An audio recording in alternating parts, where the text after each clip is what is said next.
नमस्कार, स्वागत है आप सभी का संसद टीवी में। मैं हूं आपके साथ अमृता चौरसिया।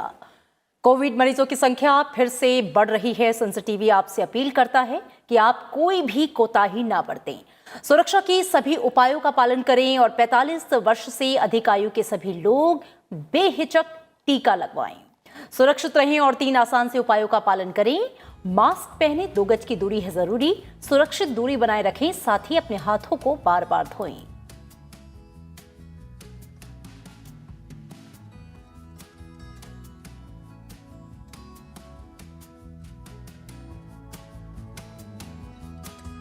और आइए एक नजर हेडलाइंस पर।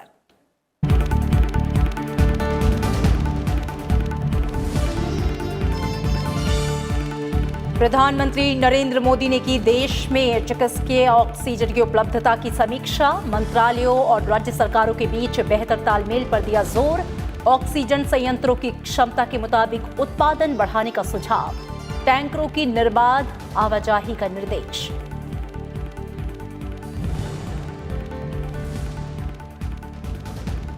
देश में लगातार दूसरे दिन सामने आए कोविड के 2 लाख से ज्यादा नए मामले। हालात की समीक्षा के लिए केंद्रीय स्वास्थ्य मंत्री डॉक्टर हर्षवर्धन की राज्यों के स्वास्थ्य मंत्रियों के साथ बैठक कल। कहा, महामारी की बढ़ती चुनौतियों से निपटने के लिए पूरी तरह तैयार है सरकार।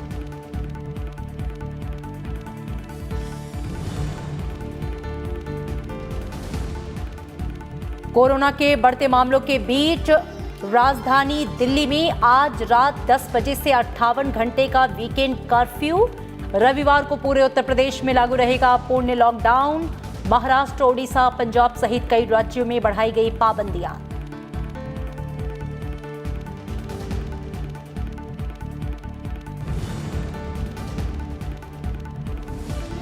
पश्चिम बंगाल में 5वें चरण की 45 सीटों के लिए मतदान कल। कोरोना के बढ़ते मामलों के मद्देनजर चुनाव आयोग ने जारी किए नए दिशा निर्देश। बाकी बचे 3 चरण में 72 घंटे पहले होगा साइलेंट पीरियड। शाम 7 बजे से सुबह 10 बजे तक नुक्कड़ नाटक, रैली, पब्लिक मीटिंग पर रहेगी रोक।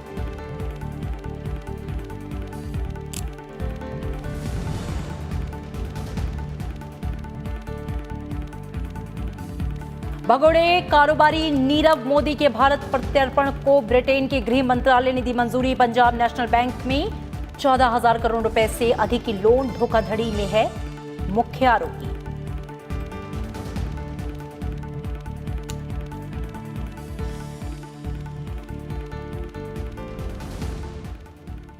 कोविड महामारी के बीच देश में चिकित्सा ग्रेड की ऑक्सीजन की पर्याप्त आपूर्ति सुनिश्चित करने के लिए प्रधानमंत्री नरेंद्र मोदी ने आज एक उच्च स्तरीय बैठक की है। उन्होंने कहा कि ऑक्सीजन की उपलब्धता सुनिश्चित करने के लिए मंत्रालयों और राज्य सरकारों के बीच तालमेल सुनिश्चित करना महत्वपूर्ण है। बैठक में उन 12 राज्यों की स्थिति पर विशेष चर्चा की गई जहां पर कोरोना संक्रमण के मामलों की संख्या सबसे अधिक है। प्रधानमंत्री ने इन 12 राज्यों में अगले 15 दिन में ऑक्सीजन के अनुमानित इस्तेमाल और आपूर्ति संबंधी स्थिति की विस्तृत समीक्षा की। प्रधानमंत्री को इन सभी राज्यों में जिलावार ऑक्सीजन की आपूर्ति की स्थिति से अवगत कराया गया। कोरोना ग्रस्त मरीजों के इलाज के दौरान किसी तरह की अड़चन नहीं आए और अस्पतालों में ऑक्सीजन की किसी तरह की कमी नहीं हो, बैठक में इस बात पर भी जोर दिया गया। अधिकारियों की तरफ से प्रधानमंत्री को बढ़ती मांग पूरी करने के लिए चिकित्सकीय ऑक्सीजन की उत्पादन क्षमता के बारे में जानकारी दी गई। प्रधानमंत्री ने हर संयंत्र की क्षमता के अनुसार ऑक्सीजन उत्पादन बढ़ाने का सुझाव दिया। समीक्षा के दौरान प्रधानमंत्री ने अधिकारियों से कहा कि ऑक्सीजन ले जाने वाले टैंकरों का पूरे देश में निर्बाध आवागमन सुनिश्चित किया जाए। इसके अलावा अधिकारियों ने प्रधानमंत्री को चिकित्सा ग्रेड की ऑक्सीजन के आयात के लिए किए जा रहे प्रयासों से अवगत भी कराया। अधिकारियों ने बताया कि राज्यों और ट्रांसपोर्टरों से ये कहा गया है कि टैंकर 24 घंटे चलाए जाने चाहिए, जिससे कि समय पर हर जगह ऑक्सीजन की आपूर्ति सुनिश्चित की जा सके। ये भी ध्यान में रखने को कहा गया है कि ड्राइवरों से शिफ्ट में काम कराया जाए, जिससे उन पर बोझ ना पड़े। सिलेंडर फिलिंग प्लांट में भी जरूरी एहतियात उपायों के साथ दिन रात काम होना चाहिए। सरकार औद्योगिक सिलेंडरों का मेडिकल ऑक्सीजन के लिए इस्तेमाल करने की अनुमति भी दे रही है और इसी तरह नाइट्रोजन टैंकरों को भी ऑक्सीजन टैंकरों में बदला जा रहा है, जिससे ऑक्सीजन की कमी को पूरा किया जा सके। सबसे ज्यादा सक्रिय मामलों वाले 12 राज्यों में मेडिकल ऑक्सीजन की मांग लगातार बढ़ रही है। इनमें महाराष्ट्र, मध्य प्रदेश, गुजरात, उत्तर प्रदेश, दिल्ली, छत्तीसगढ़, कर्नाटक, केरल, तमिलनाडु, पंजाब, हरियाणा और राजस्थान शामिल है। बैठक में स्वास्थ्य, सड़क परिवहन और इस्पात और अन्य मंत्रालयों के अधिकारियों ने भी सुझाव दिए। हमने भी, हमारे मंत्रालय ने भी, और जो हमारा डिपार्टमेंट ऑफ फार्मास्यूटिकल्स है उसमें हमारे जो सहयोगी मंत्री हैं मंडाविया जी, उन्होंने भी एक तरफ तो उन सब कंपनियों के साथ मीटिंग की है बहुत विस्तार से जो रेमडेसिविर का प्रोडक्शन करती हैं, उनको अपनी प्रोडक्शन कैपेसिटीज़ को एनहेंस करने के लिए कहा गया है और उन्होंने उस दिशा में बहुत तेज़ी से काम शुरू किया है। दूसरी तरफ भारत सरकार के ड्रग कंट्रोलर के माध्यम से सारे देश के स्टेट ड्रग कंट्रोलर्स को सख्त इंस्ट्रक्शन की गई है कि रेमडेसिविर के संदर्भ में किसी भी प्रकार की कोई अगर होर्डिंग कर रहा है या कोई भी ब्लैक मार्केटिंग कर रहा है, काला बाजारी कर रहा है, पेशेंट को एक्सप्लॉइट कर रहा है, तो उसके खिलाफ जितनी भी सख्त से सख्त सज़ा है वो उसको देनी चाहिए। और इससे पहले आवश्यक चिकित्सा उपकरणों और ऑक्सीजन की उपलब्धता की समीक्षा करने के लिए कल अधिकार प्राप्त समूह 2 की बैठक हुई। सरकार ने ये फैसला किया है कि पीएम केयर्स फंड के तहत 100 नए अस्पतालों में ऑक्सीजन प्लांट लगाए जाएंगे। इसके अलावा मेडिकल ऑक्सीजन की बढ़ती मांग को देखते हुए सरकार 50,000 मीट्रिक टन मेडिकल ऑक्सीजन का इंपोर्ट करेगी। इसके लिए EG2 ने एक टेंडर जारी करने का निर्णय लिया है।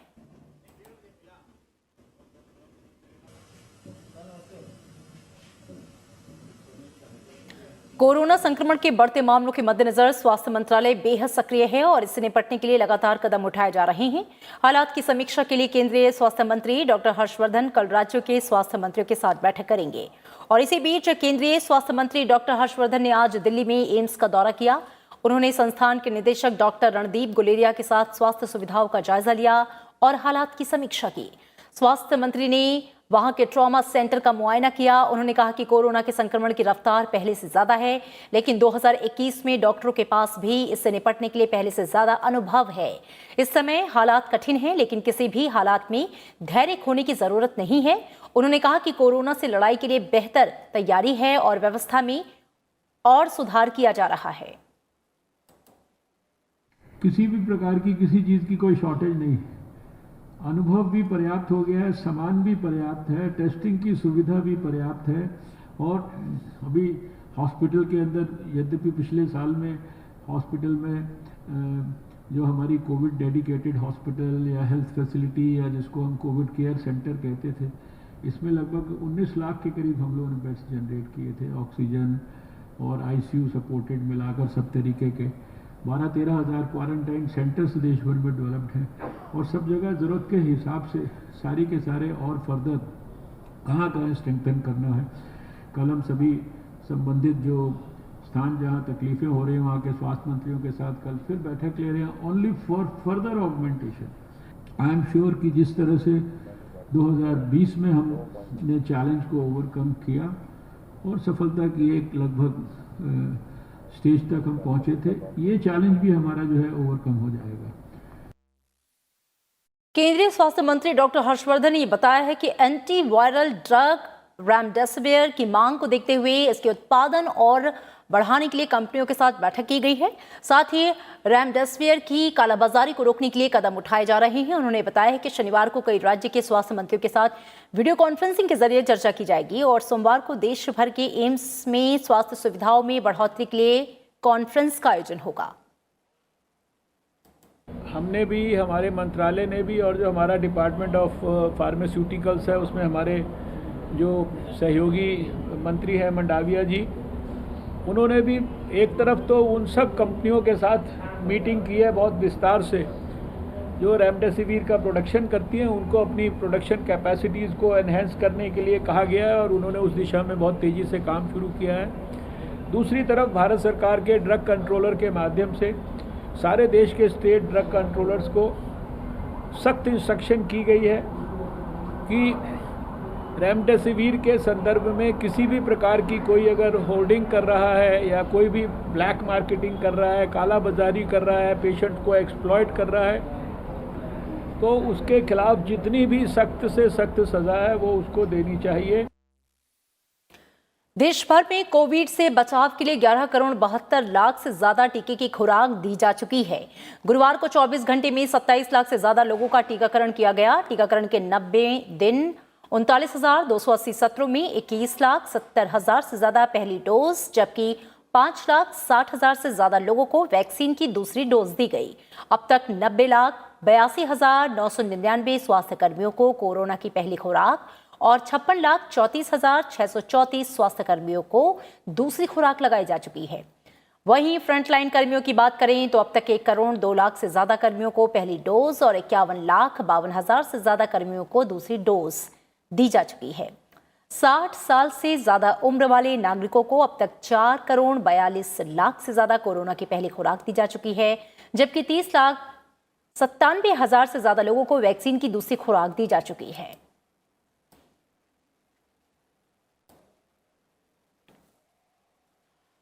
भारत में कोरोना वायरस संक्रमण में से जो हालात हैं वो चिंताजनक बने हुए हैं। 10 राज्यों महाराष्ट्र, उत्तर प्रदेश, दिल्ली, छत्तीसगढ़, कर्नाटक, मध्य प्रदेश, केरल, तमिलनाडु, गुजरात और पश्चिम बंगाल राज्यों में 79% से अधिक नए सक्रिय मामले हैं, जो कि इन्हीं 10 राज्यों से हैं।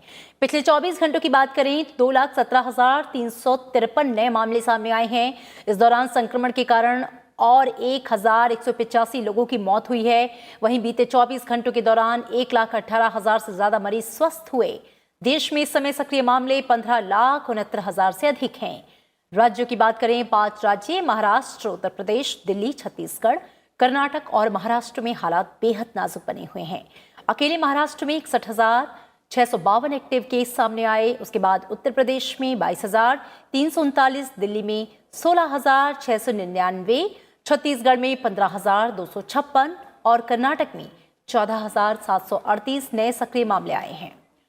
24 घंटे में कोरोना से महाराष्ट्र में सबसे ज्यादा 349 लोगों की मौत हुई। वहीं छत्तीसगढ़ में 135, दिल्ली में 112 लोगों की मौत हुई। 10 राज्य और केंद्र शासित प्रदेश ऐसे हैं जिनमें पिछले 24 घंटे में कोरोना से एक भी मौत नहीं हुई। इनमें लद्दाख और पूर्वोत्तर के राज्य शामिल हैं।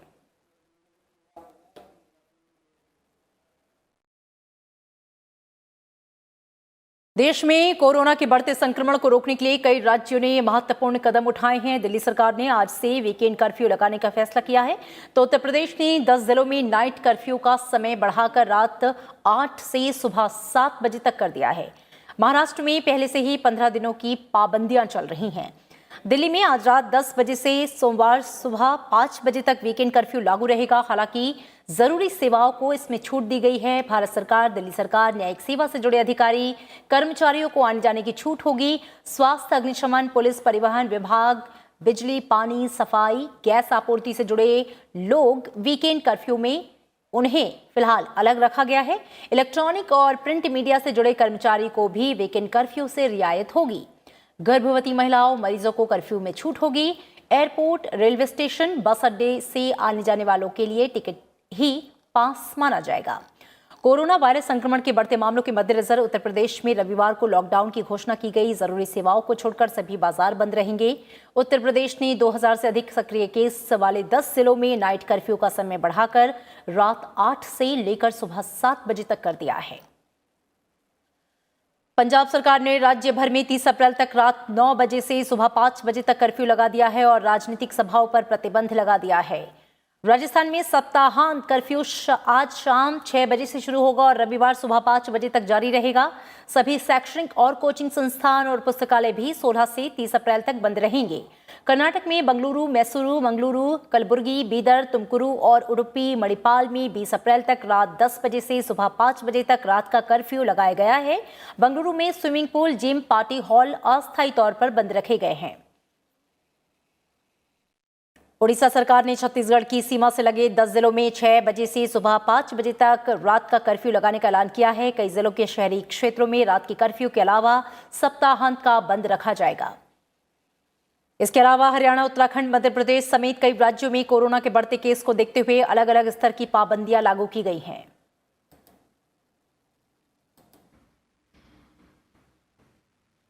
और इसी के साथ यहां पर रुकेंगे एक छोटे से ब्रेक के लिए।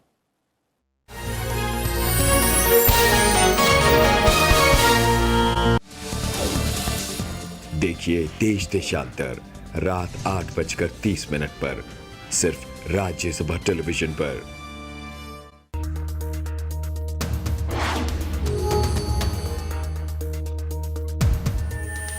क्या आप जानते हैं कि राज्यसभा के कितने सदस्य हर 2 साल पर रिटायर होते हैं?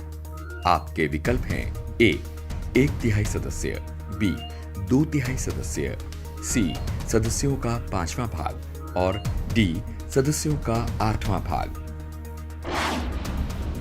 सही जवाब देखिए आज रात 8:30 बजे सिर्फ संसद टीवी पर।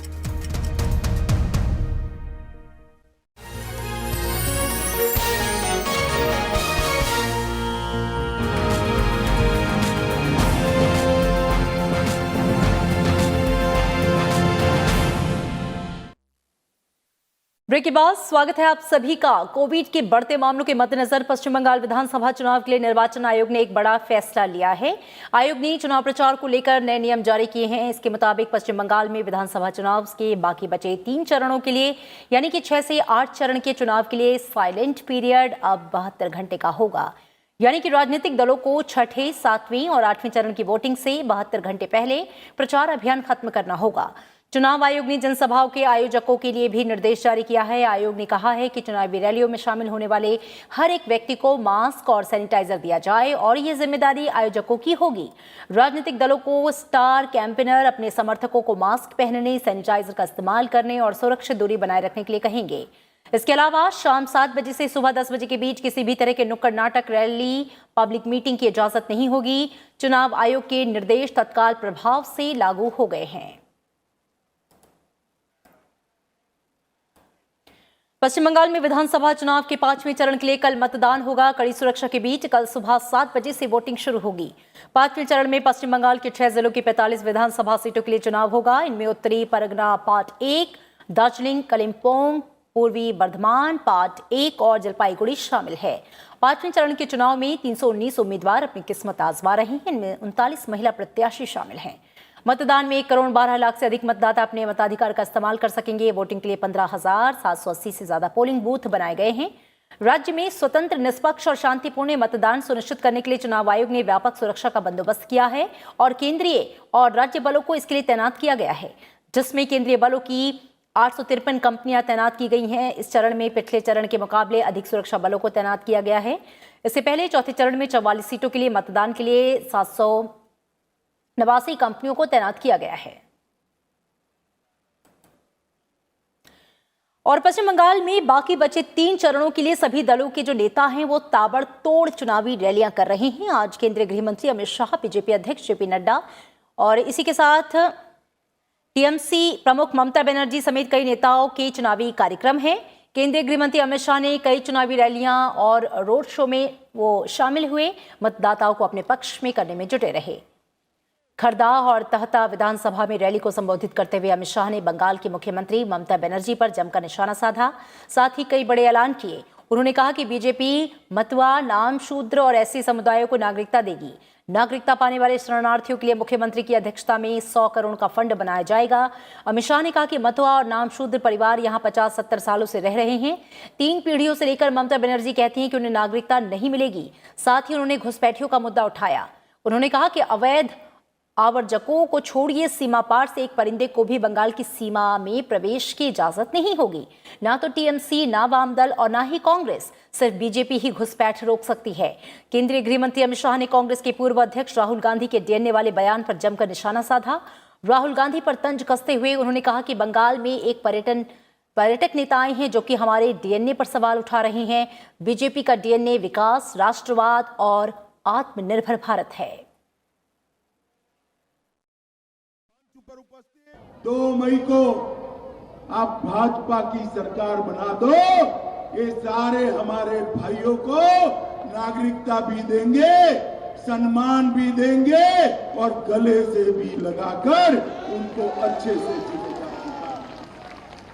मित्रों, सीए का विरोध दीदी इसलिए कर रही है कि उनको अपनी वोट बैंक का डर है। मगर दीदी, हम भाजपा वाले वोट बैंक में नहीं मानते हैं। ये देश का जो नागरिक है वो ही हमारा वोट बैंक है। अरे दीदी, कम्युनिस्ट कांग्रेस क्या रोकेंगे? इनकी तो वोट बैंक ही ये घुसपैठिए है, घुसपैठिए।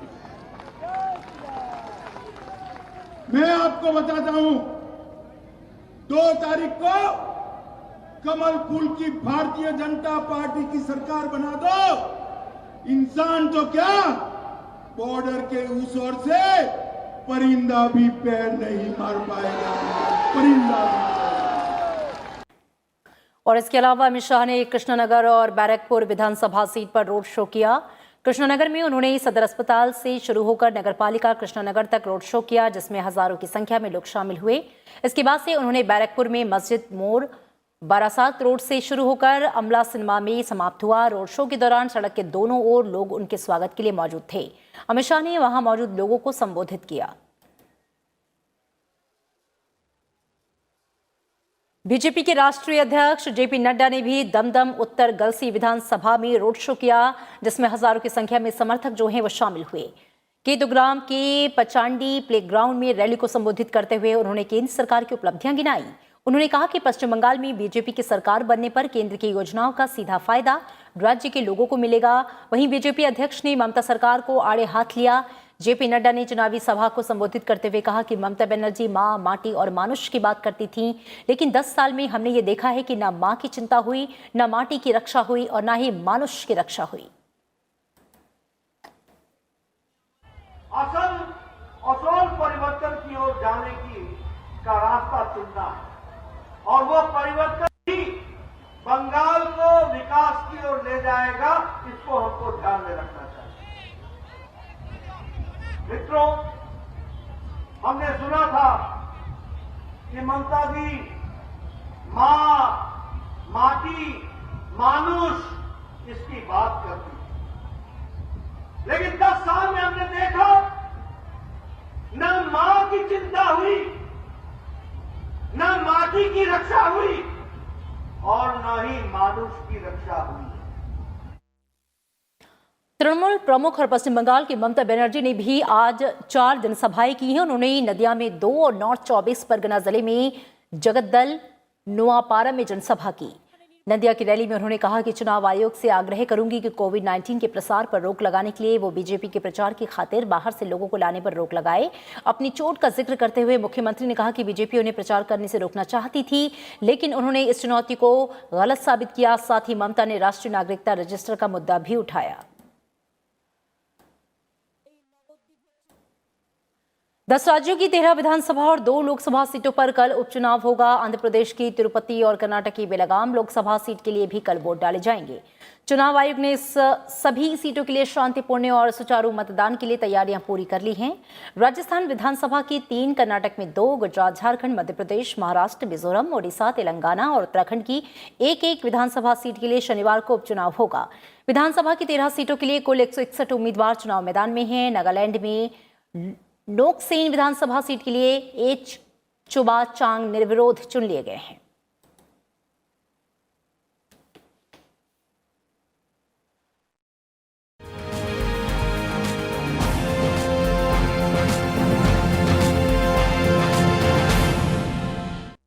और अब कुछ और खबरों पर अहम नजर। पीएनबी घोटाला मामले के मुख्य आरोपी और भगौड़े कारोबारी नीरव मोदी के भारत प्रत्यर्पण को ब्रिटेन की सरकार ने मंजूरी दे दी है।